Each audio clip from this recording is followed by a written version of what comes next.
Hi, everyone, and welcome back to the podcast today. I'm super excited to talk again for the second time with Marguerite Rigoglioso, a really amazing priestess teacher, and I've been following her work for so long, really, really long. I can't remember when. It must have been like when you started your whole priestess training and mystery school. So thank you so much for being here again, and thank you for all the work that you do for the world and for the women out there. Oh, Shereen, you're welcome. And thank you for having me again and for perhaps introducing the work that I do to many more people, especially in Sweden and beyond. Thank you so much. And I'm really excited. We have spoken before. We had a beautiful call about exactly a year ago, and we talked about Mother Mary and divine conception. And for me, the process of speaking with you opened up a lot, and we had amazing topics that came up. And I knew that we will talk again at some point. And I've been reading your book, and for everyone who hasn't listened to that, it was an episode, I think May of last year, so you can go back to that. But maybe, Marguerite, you want to do a short introduction still for those that haven't listened to that episode. Sure. Yeah, that was a real good one, as I recall. So again, it was about, we were talking about my book, which is called The Mystery Tradition of Miraculous Conception. And the subtitle is Mary and the Lineage of Virgin Births. And that came out in 2021.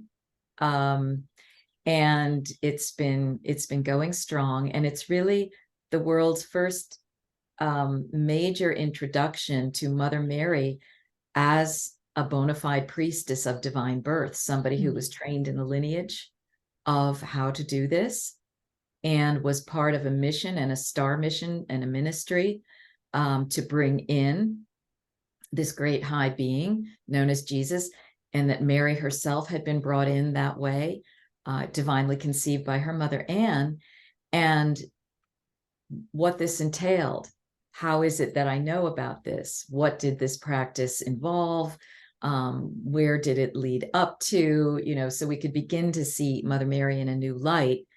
And then next year, my next book on Mother Mary is coming out. So we'll be in touch again after that, because it'll be an expanded view of, Mother Mary as even beyond a divine birth priestess, but everything else that she did in her life as well. So beautiful and so amazing how synchronicities also led me back to your book throughout this year, that I've been doing religious studies in university, and how I was studying about the indigenous Sami culture that we have up in the Nordics. Yes. And the shamans here, it's such a beautiful topic just in itself, how important also the women's role were assisting the shamans. And the Swedish indigenous religion also had the female shamans, the völvor. Right. Yeah, and they were doing a lot of medicinal work and channeling and translates. And what I wanted to say about the Sami, what was beautiful, because the sun was in the Sami indigenous belief, female goddess, the sun. Yes. And when it got involved with the Christian mythology, they said that the sun was Mother Mary's mother, Anne. So it was like so many beautiful weavings together, and how that comes together in different cultures. And that's right, because that is ancient knowledge about who these personages really were, who these beings really were, and the solar feminine aspect that was involved with them, which one of our world oracles, Lisa Renee, is talking about quite a bit. Wow. And in her May 2023 Shifting Timelines audio blog, she is pulling out all the stops on the restoration of the solar feminine, the solar feminine Christ Sophia, the awareness of it, and the re-empowerment of it in our planet, and how all of these personalities that we've heard about, Grandmother Anne, Mother Mary, Mary Magdalene, Queen Guinevere, and more, are all related to this. So it's amazing to hear that the Sami would have been so connected to that already. Amazing. So much is coming through now. And I actually pulled another card for us to speak about, or the symbolics in the card. But when you spoke about the sun, I connected also, since our Kurdish indigenous symbol is the sun as well, with the 21 rays, which symbolize the transmutation of, it symbolizes a lot, but the transmutation of the soul after death. The symbol in the middle is, so we have the sun, but then we have this symbol that I chose to have also in the back of the card, which is, this is how the sun symbol is in our tradition. And this is tattooed on women's faces and skins and hands. So it's the women who hold the symbol of the sun. So that's amazing what you're sharing with me right now. The solar feminine Christ Sophia, as you might call it in the Christian tradition, but that's referring to just the esoteric level of it. It doesn't belong to Christianity or Judaism or anything like that. It is a global history that has been hidden and that is being now revealed and strengthened. Because, there was a lot that went on to disempower the female solar energy, which Lisa Renee tells us is also related to who the dragons really are, that they are these high level interdimensional earth and astral beings that are really, part of our ancestors. Wow. Very important. That makes so much sense, because this past year since we talked, I've done a lot of ancestral work, and at the closure of this ancestral work, in a meditation, a dragon appeared, and I've never been so connected. And just the other day, I found a rune stone, because here in Sweden we have them placed all over, and it was the dragon.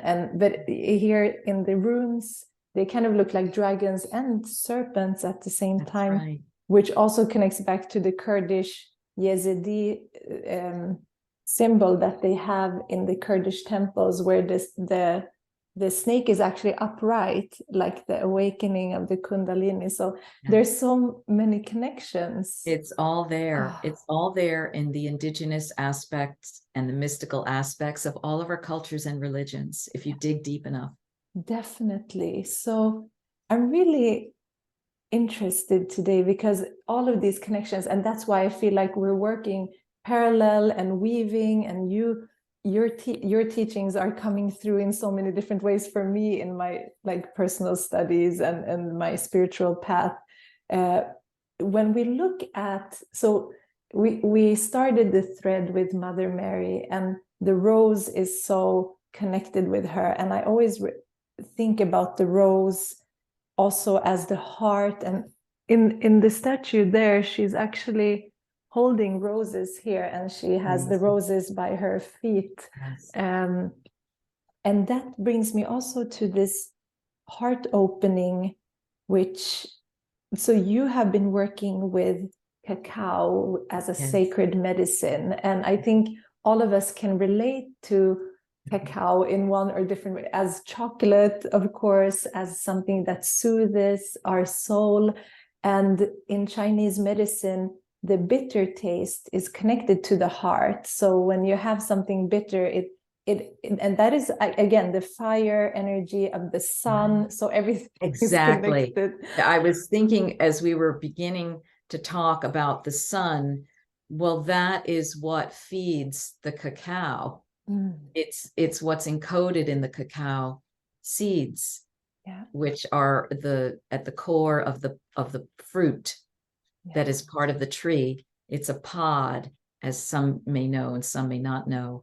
It's a pod that's kind of, shaped with points at the end. And the fruit it's like, it tastes like melon a little, but the seeds are quite big, and they're like large coffee beans. They look kind of like large coffee beans or large lotus beans. And those are what are ground and turned, and then flattened out into sheets and dried, and that creates the cacao paste that is then shipped and enjoyed by people. It's melted, and then it can be ground into powder. Sometimes the cocoa butter is abstracted from it, and it's sold in different ways, but the raw jungle grown cacao that has not been boiled in any way is a sacred plant, as you're saying. And here's a little piece of the paste. All right, that's been created. This particular variety is beloved cacao that my friend and priestess colleague Angela de la Agua sells, that she sources in, I believe, Guatemala. It might be Ecuador. It's either Ecuador or Guatemala. So yes, so we can dive into talking about that if you want. Definitely. I love that. And so beautiful to think about. Exactly. People might not know how where even chocolate or cacao is, like the shape of it. I drew this card from my healing oracle. My heart is open to receive love. And if people are watching this, you can see the cacao bean there. Yes. And it's so beautiful because it itself looks like a seed, and it's I feel like it's very feminine. And how important it is. We can get into that, because since we can work with plants in different way, and how we are made, all of us, from the same earth, and how we're all connected with the plants and animals. How did it call to you, and why did you start working with it?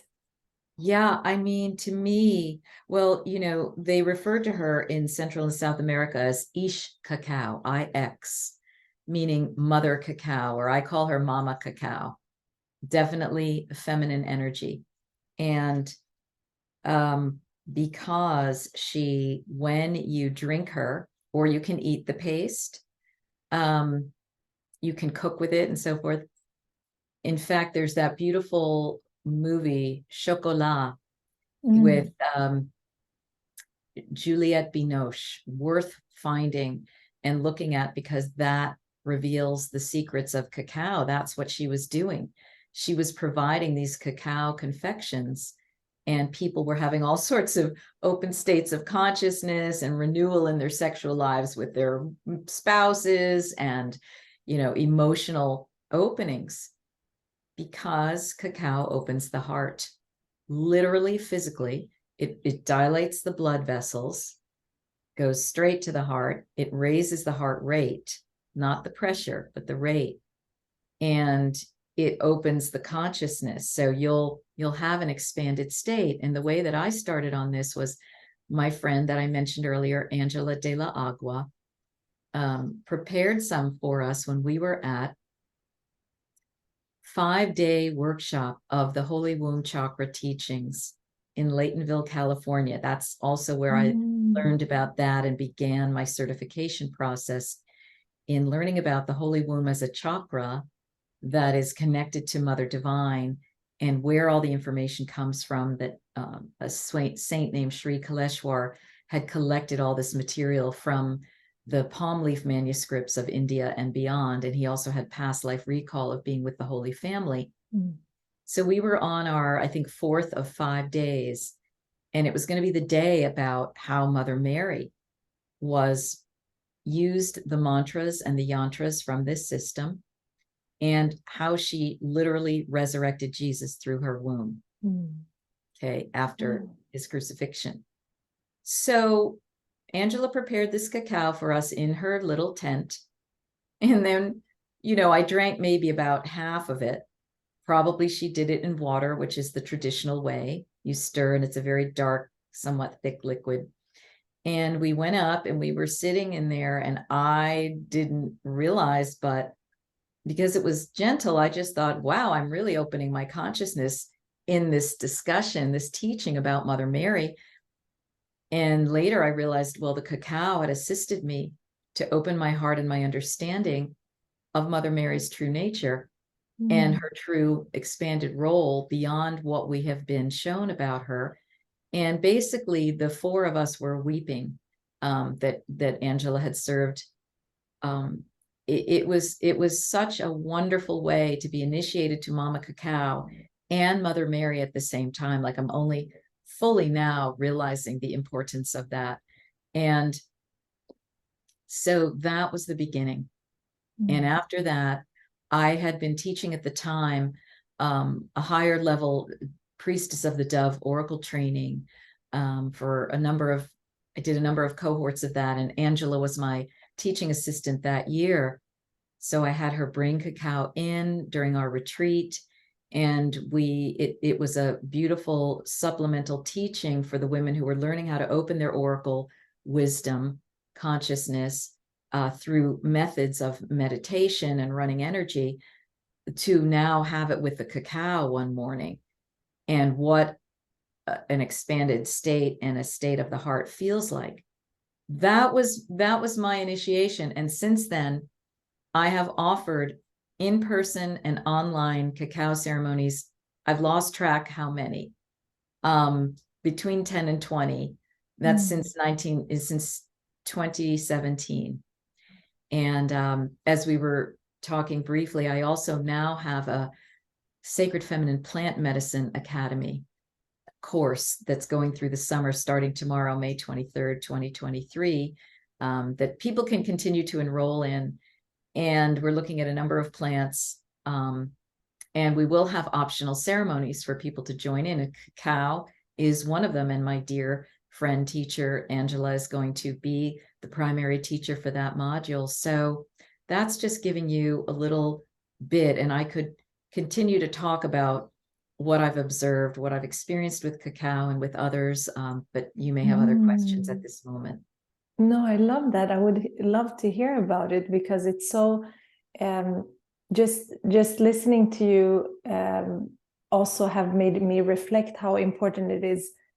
You know, we use daily plants, right? We have tea, we have coffee, and sometimes I feel like, because I drink a lot of tea, and then I felt like, and I've been in tea ceremonies where I've, like, Chinese traditional tea ceremonies here in Sweden, where we drank green tea and black tea, different teas, and I had like these visuals, and this was years ago, visuals of a woman who embraced, like,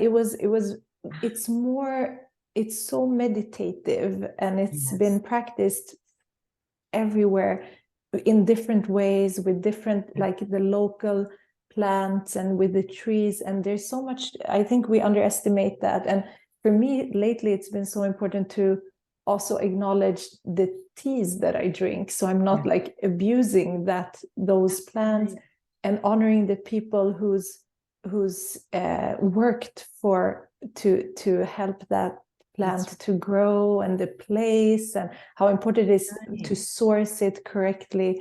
So I really love that aspect, and how it's so ceremonial. We cannot, like, just take from the earth and not to, like, give something back, or an offering or a thought. So I would love to hear more of your experience as well. Yes. Well, whenever I drink Cacao, and sometimes I do a ceremonial dose, which is anywhere between 1 and 1.5 ounces.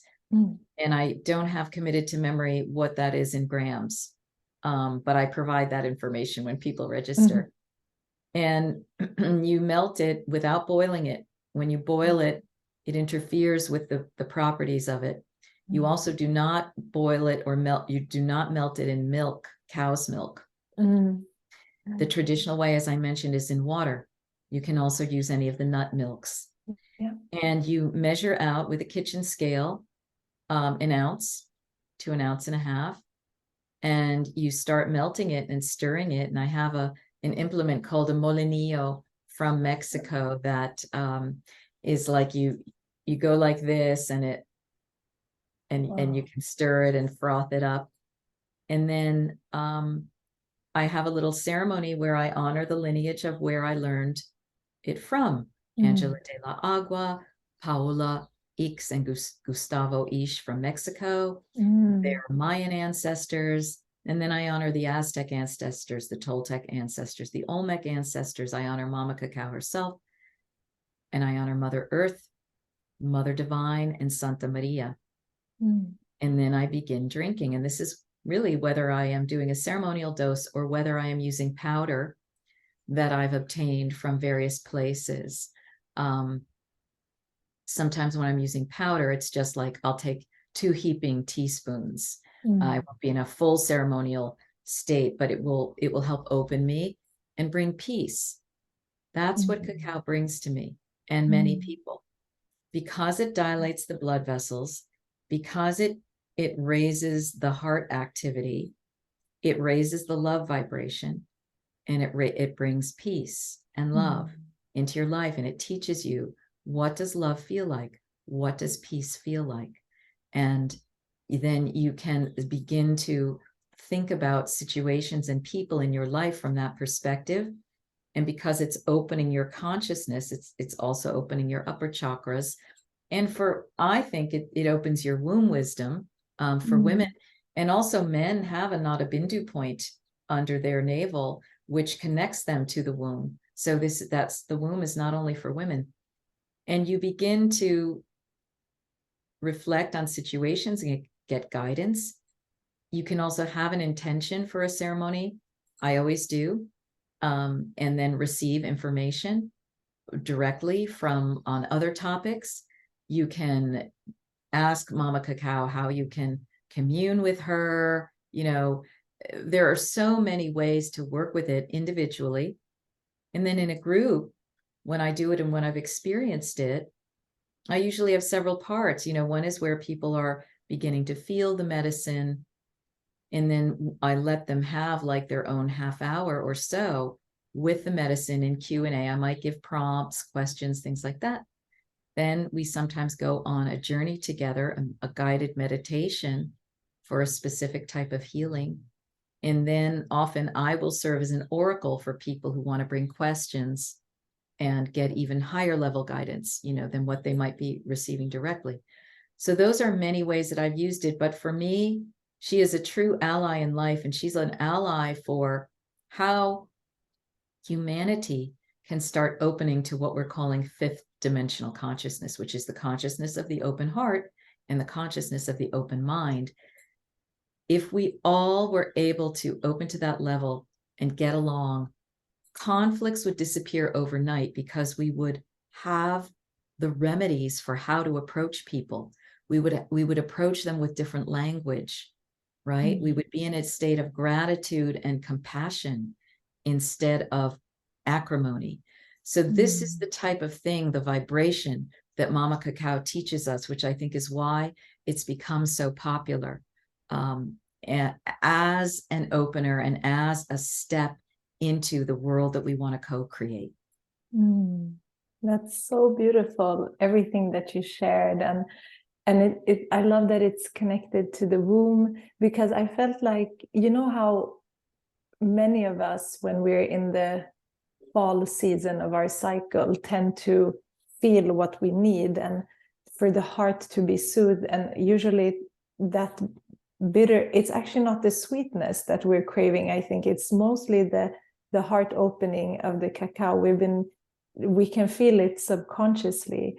And then also I love that you've mentioned before how you can also work with the plant, because on a subtle level, with just, even if you can't have it like physically, like That's working with the shape and color of it, the same with the rose, right? Because that's also a very high frequency plant. Yes, you tune in. And in fact, people have had experiences. That's why I always make it optional for people to use that or any plant, because you can use it as an exercise to train yourself to tune into the plant and its effects and chemicals within your own body to activate them, because that's what we want. The plants really are only teachers.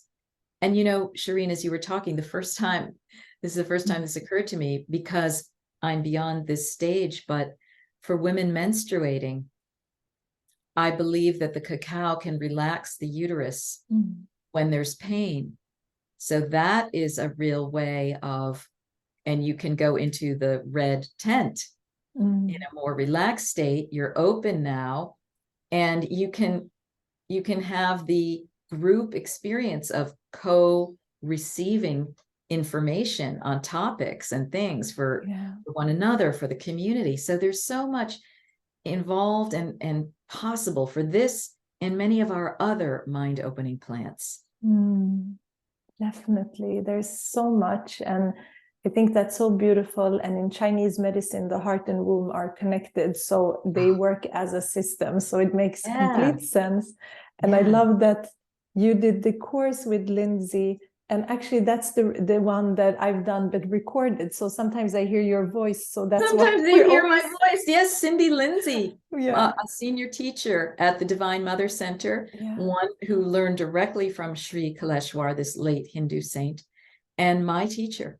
I honor her so deeply. Yeah, and she's been on the podcast. I found her thanks to you, and it's such a beautiful teaching, and how everything comes together, like everything that you're doing, you're weaving together. There's so much more, of course, as usual, to talk about, but I'm really grateful that you came on and shared about Mama Cacao.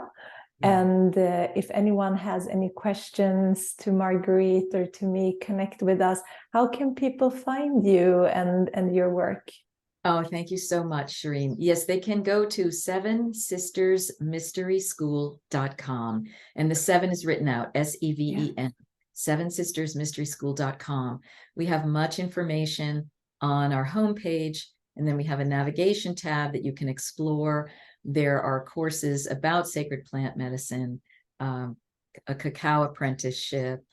There are courses on, many, many other topics, a lot of free offerings. So I encourage people to go. And then there's a way to communicate with me there. And you can also simply write to us at Dove, DOVE, at sevensistersofferings.com, sevensistersofferings.com. The 7 is written out, SEVEN. So we welcome inquiries. We welcome visits to the website, and you can really enjoy some free gifts there as well.